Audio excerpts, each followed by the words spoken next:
Hi, I'm Steve McCord, Cattaraugus County Director of Veteran Services, and this is Our Veterans, Their Stories, preserving our heroes' stories, one story at a time.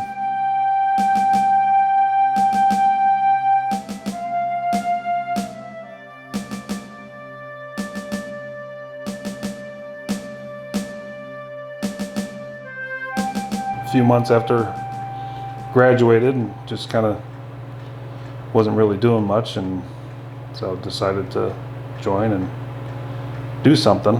So that's what I ended up doing, and signed up as I was into graphic arts in high school. So I enlisted to be on the photo side of graphic arts, you know, lithograph cameras and stuff like that. Well, turns out they screwed up my paperwork, and instead of a 83 Echo, which is what the camera side was, somebody made their E look like an F, and I ended up an 83 Foxtrot, which is on the print side of graphics, which kind of worked out because I excelled at it. And and the camera side of stuff of graphic arts actually went to the wayside way before print side did, so I was able to, you know, make a better career out of it.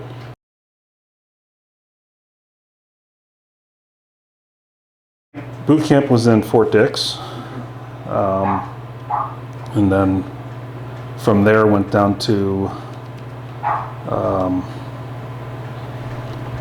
where was Fort Belvoir, Virginia, for AIT, and then I ended up in Fort Bragg. So while I was there, I learned how to run printing presses and things like that, and then from there, then I went to my regular unit, which was in Fort Bragg, and at first I was on a mobile unit where we had printing presses and stuff in the back of trailers or in the back of an expandable truck. So that way, we could take the stuff out to the field and print in the field, which I was in a psyops unit. So, we did all propaganda and things like that. But really didn't, we did other things too, but we did a lot of practicing, setting up in the field and printing a few things, and you pack it up, go back home, and then there was an opening at the Heavy Print, which was a stationary print shop there on Fort Bragg, and I was able to transfer to that, which was nicer, bigger equipment, and everything was just in one place, and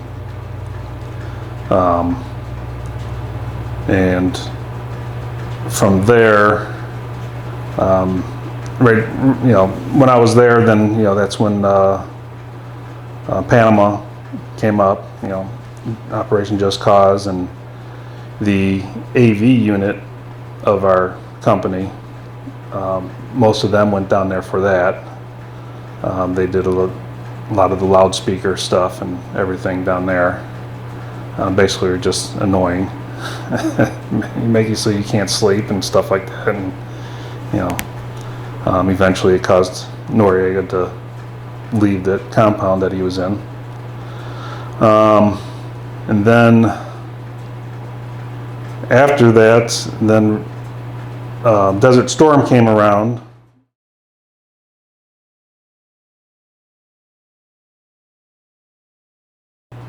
Really, I enlisted for 2 years, and that's when I got my orders to get out at that time. And so I cleared everything just as right when Desert Storm was going on, and I get to the transition center, and they say, well, you still got 20 weeks left because my enlistment was for 2 years and 20 weeks to account for my training.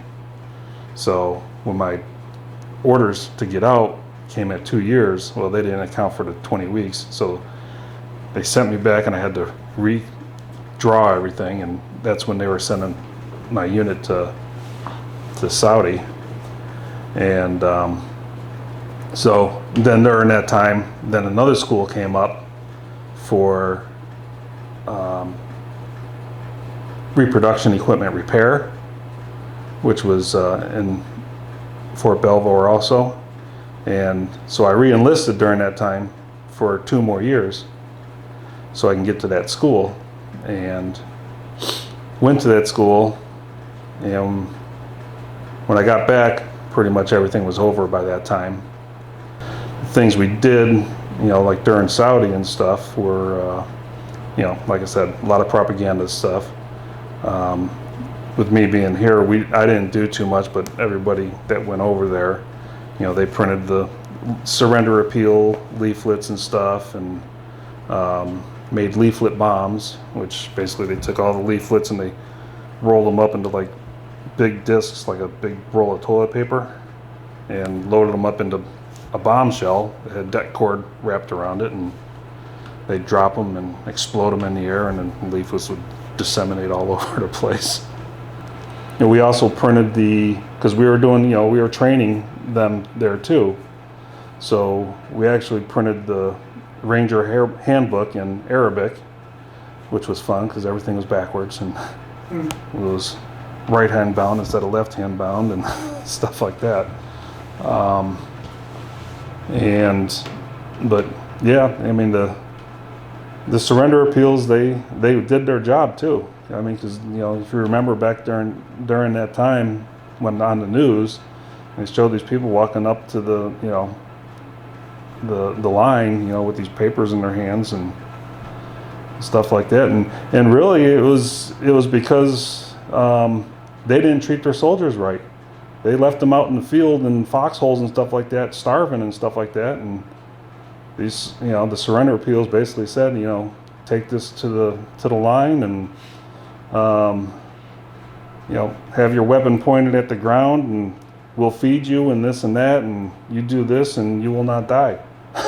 So, lunch is on us. Yeah, and they came just to get them to pick it up, because the one side they printed it up to look like Iraqi money, and then on the back side of it, it was basically told them how to surrender and how they would be treated if they did surrender.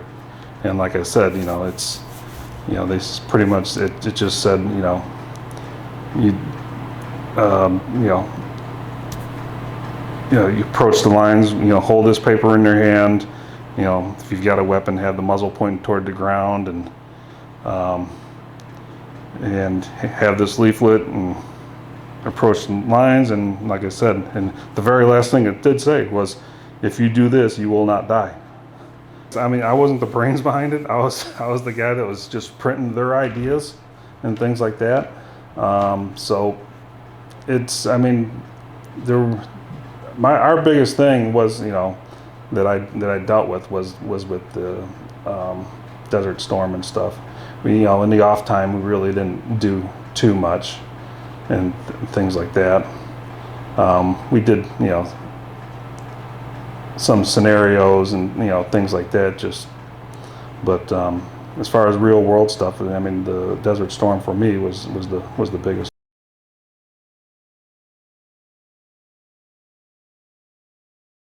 I wasn't in the AV unit. I didn't go down there, but I knew other guys that did. They were all part of the company. We kind of had the people that came up with the propaganda, and then the people that disseminated the propaganda, which was on the print side or the AV side. And the AV side, they were more tactical because, for one, their life expectancy isn't very long because they got a loudspeaker on their back. So they had to be more, combat ready and stuff.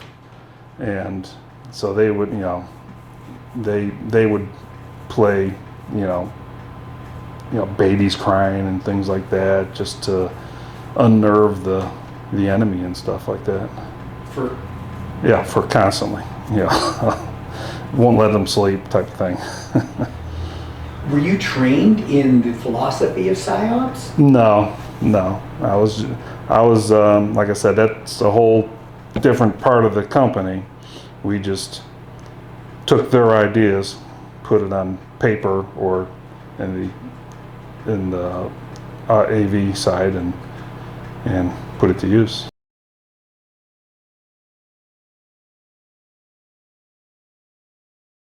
For most of the time, we were kind of like the detail platoon. we did a lot of the police calls and things like that on post and stuff like that. It's all the boring stuff. But when it comes down to it, we just had a job to do, but it wasn't a combat type job, except for maybe the AV guys. They were a little more hoo-ah type. So it was just like going to a job, but with all the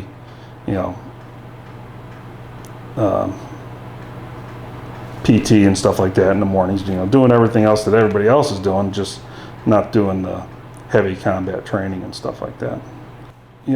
During the normal, when nothing was really going on, didn't really seem like there was really a heck of a lot of stuff that we did. We actually did, a lot of it was mostly, I printed secret or top secret training manuals. We did a lot of that stuff. So, we had to have, either a secret security clearance or a top secret security clearance in order to print those things. And if you didn't have the top secret, then you couldn't be in the area when we were printing it. So, I don't think I had top secret. I think I just had secret. So it was less intensive type of thing. But yeah, I guess that's what they did. I didn't know anything about whether anybody was interviewed or anything like that. But we did, like I said, we did a lot of manuals, we did some forms, but mostly it was secret or top secret type training manuals.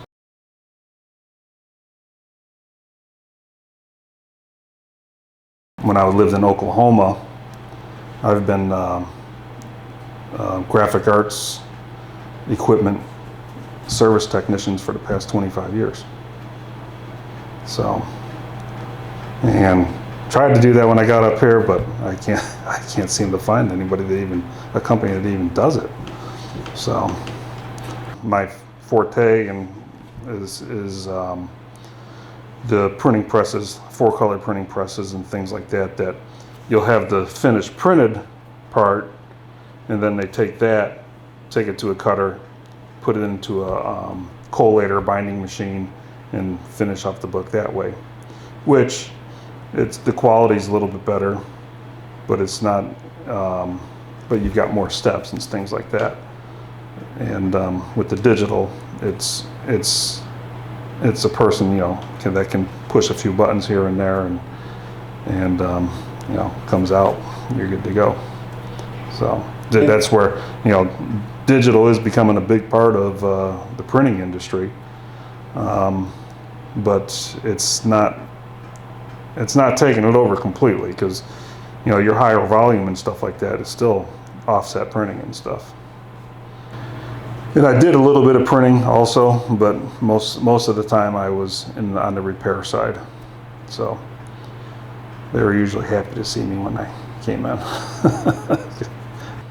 I went in to learn a trade, which is what I did, and I've done good with it since then. So to me, I mean,